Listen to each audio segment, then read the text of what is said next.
जो मेरा नाम शिल्पा पटेल, समर्पण ज्ञान स्कूल, एनसीईआरटी बुक वसन भाग 2, कक्षा 7, लेसन नंबर 2, दादी माँ। बच्चों, हमने पार्ट 1 और पार्ट 2 में लेसन देखा। आज हम पार्ट 3 में आगे का लेसन पढ़ेंगे। मैं चुपके से आंगन की ओर चला गया। लेखक चुपके से आंगन की ओर चले गए। कई दिन बीत गए। मैं इस प्रसंग को एकदम भूल सा गया। एक दिन रास्ते में रामी की चाची मिली। वह दादी को पूर्तो फलो दूधो नहाओ का आशीर्वाद दे रही थी। रामी चाची को पूर्तो फलो दूधो नहाओ के आशीर्वाद दे रही थी। मैंने पूछा, क्या बात है धन्नो चाची? तो उसने विहल होकर कहा, उरीन हो गई बेटा, भगवान भला करे। हमारी मालकिन का कल ही आई थी, पीछे का सभी रुपया छोड़ दिया, ऊपर से 10 रुपये का नोट देकर बोली, देखना धन्नो, जैसी तेरी बेटी वैसी मेरी, 10-5 के लिए हंसाई न हो, देवता है बेटा देवता। लेखक को समझ में ही नहीं आ रहा था कि पहले दादी ने धन्नो चाची को डांटा था रुपयों के लिए, आज उन्होंने पूरे पैसे माफ़ कर लिए और ऊपर से और पैसे भी दिए। वो धन्नो चाची से पूछने लगा, उस रोज तो बहुत डांट रही थी। लेखक ने तुरंत ही धन्नी चाची को पूछा, वह तो बड़े लोगों का काम है बाबू, रुपया देकर डांटे भी न तो लाभ क्या। मैं मन ही मन इस तर्क पर हंसता हुआ आगे बढ़ा चला गया। लेखक कहते हैं, मन ही मन मुझे भी हंसी आ गई और फिर आगे चलता गया कि ये कैसी बात हुई, पहले डांट मिलती है और बाद में पैसे ही मिलते हैं। किशन के विवाह के दिनों की बात है। विवाह के 4-5 रोज पहले से ही औरतें रात रात भर गीत गाते हैं। विवाह की रात को अभिनय भी होता है। यह प्रायः एक ही कथा का हुआ करता है। उसमें विवाह से लेकर पुत्रोत्पत्ति तक के सभी दृश्य दिखाए जाते हैं। सभी पाठ औरतें ही करती है। मैं बीमार होने के कारण बारात में न जा सका। मेरा ममेरा भाई राघव दालान में सो रहा था। वह सभी बारात जाने के बाद पहुंचा था। औरत ने उस पर आपत्ति की, दादी माँ बिगड़ी, लड़के से क्या पर्दा, लड़के और ब्रह्मा का मन एक सा ही होता है। वह एक रिवाज जैसा था कि वो लोग एक अभिनय करते हैं। विवाह से लेकर उनको पुत्र या पुत्री हो तब तक की सारे वह चित्र दिखाती है और ये सिर्फ औरतें ही करती थी। ये तो लेखक छोटे थे इसलिए वहाँ और बीमार थे इसलिए वहाँ पर रुके थे। मुझे भी पास ही एक चारपाई पर चादर ओढ़ाकर दादी माँ ने चुपके से सुला दिया था। पहले तो सारी औरतें जो आई थी वह कहने भी लगी थी कि ये तो लड़का है। तब दादी ने कहा, लड़का तो है लेकिन ये छोटे से लड़के में ब्रह्मा का वास होता है इसलिए चलेगा। वहाँ पर जहाँ पर ये नाटक हो रहा था, ये विधि हो रही थी, वहाँ पर लेखक को चारपाई पर चादर उड़ाकर दादी माँ ने वहीं पर उसको सुला दिया। बड़ी हंसी आ रही थी। सोचा कहीं जोर से हंस न दूँ। लेखक को ये सब देखकर बहुत हंसी आ रही थी। वह सोच रहे थे कि मैं बहुत ज़्यादा ज़ोर से हंस न दूँ, भेद खुल जाए तो निकाल बाहर किया जाऊँगा। जो ये भेद खुल गया तो मुझे यहाँ से सब निकाल देंगे। पर भाभी की बात पर हंसी रुक न सकी और बड़ा फोड़ हो गया। देबू की माँ ने चादर खींच ली। कहो दादी, यह कौन बच्चा सोया है? बेचारा रोता है, शायद दूध तो पिला दूं। हाथापाई शुरू हुई। दादी माँ बिगड़ी लड़के से क्यों लगती है?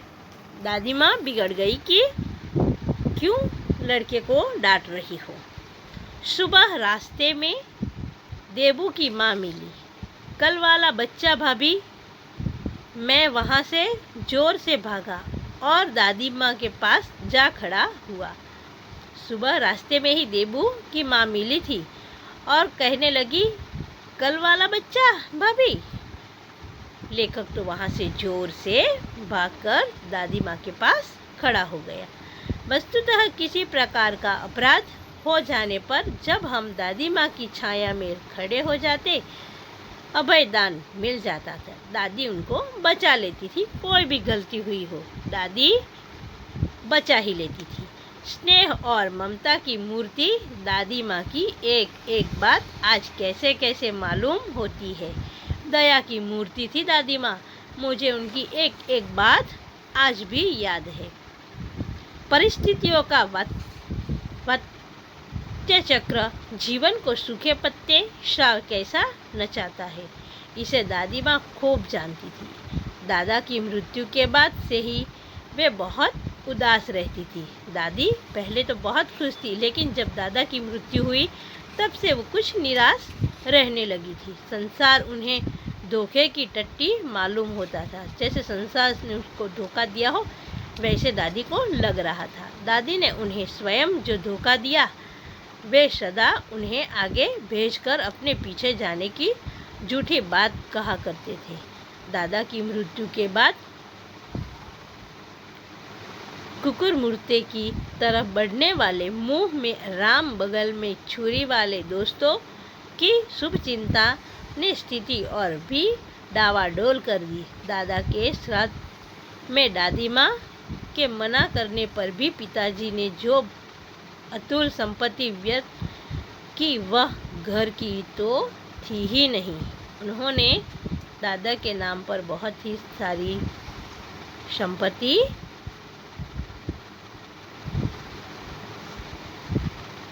व्यर्थ की। दादी माँ अक्सर उदास रहा करती। माद के दिन थे, कड़ाके का झाड़ा पड़ रहा था, पछुआ का सन्नाटा और पाले की शीत हड्डियों में घुसी पड़ती। शाम को मैंने देखा, दादी माँ गीली धोती पहने कोने वाले घर में एक संदूक पर दिया जलाए हाथ जोड़कर बैठी है।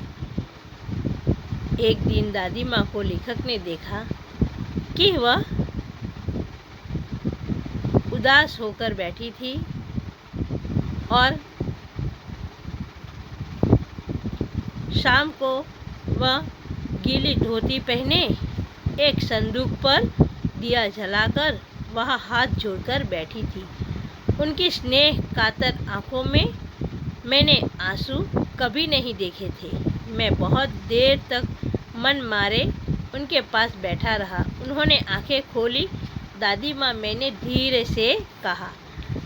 उसने आंखें खोलकर लेखक ने दादी माँ को दादी माँ कहकर धीरे से बुलाया। क्या है रे, तू यहाँ क्यों बैठा है? दादी माँ तुरंत बोली, क्या है, तू यहाँ क्यों बैठा है? दादी माँ, एक बात पूछूं, बताओगे ना? मैंने उनकी स्नेहपूर्ण आंखों की ओर देखा। दादी माँ दिया जलाकर बैठी थी। तब लेखक ने उनसे एक प्रश्न किया कि दादी माँ, मैं एक प्रश्न करता हूँ, आप मुझे उनका उत्तर दोगे? क्या है, पूछो। दादी माँ ने कहा कि पूछो। तुम रोती थी? दादी माँ मुस्कुराई। पागल, तूने अभी खाना भी नहीं खाया। तूने अभी खाना भी न खाया, चल चल। ऐसे करके दादी माँ ने वह बात टाल दी जो लेखक ने पूछी थी कि आप रो रहे हो। धोती तो बदल दो दादी माँ, मैंने कहा। दादी माँ से लेखक ने कहा, धोती तो बदल दो, मुझे सर्दी गर्मी नहीं लगती बेटा। वे मुझे खींचती रसोई में ले गई। दादी माँ ने लेखक से कहा, मुझे सर्दी गर्मी कुछ नहीं लगता है। और फिर लेखक को वह रसोई घर में लेकर चली गई। सुबह मैंने देखा चारपाई पर बैठे पिताजी और किशन भैया मन मारे कुछ सोच रहे थे। सुबह जब लेखक की आँख खुली तब चारपाई पर पिताजी और किशन भैया दोनों बैठकर कुछ सोच रहे थे। दूसरा चारा ही क्या है, बाबू बोले, रुपया कोई देता नहीं, कितने के तो अभी पिछले भी बाकी है, वे रोने रोने से हो गए हैं। यहाँ पर उन्होंने कहा कि कोई रुपया देता नहीं है, आगे के भी बहुत सारे बाकी है, बस पैसे लेकर जाते हैं और वापस करने का नाम नहीं लेते हैं। रोता क्यों है रे? दादी माँ ने उनका माथा सहलाते हुए कहा, मैं तो अभी हूँ ही। उन्होंने संदूक खोलकर एक चमकती सी चीज़ निकाली। तेरे दादा ने यह कंगन मुझे इसी दिन के लिए पहनाया था, उनका गला भर आया, मैंने इसे पहना ही नहीं। एक संदूक निकाला, उसमें से दादी ने 2 कंगन निकाले और कहा, ये लो बेटा, ये कंगन लो, तुम्हारे दादाजी ने मुझे ये इसी कारण दिए थे, मैंने इसको तो अभी पहना भी नहीं है, इसे सहेज कर रखती आई हूँ, संभाल कर रखती आई हूँ मैं।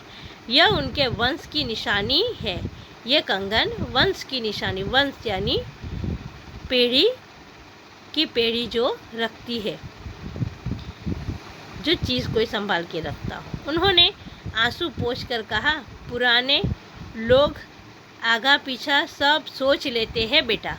पुराने लोग यानी उनके दादा ने आगे की भी सोची और उनके पीछे की भी सोची कि मेरे पीछे क्या होगा, मेरा बेटा क्या करेगा, ये भी सोच कर ही उन्होंने ये कंगन रखे थे। सचमुच मुझे दादी माँ साफ भ्रष्ट देवी सी लगी।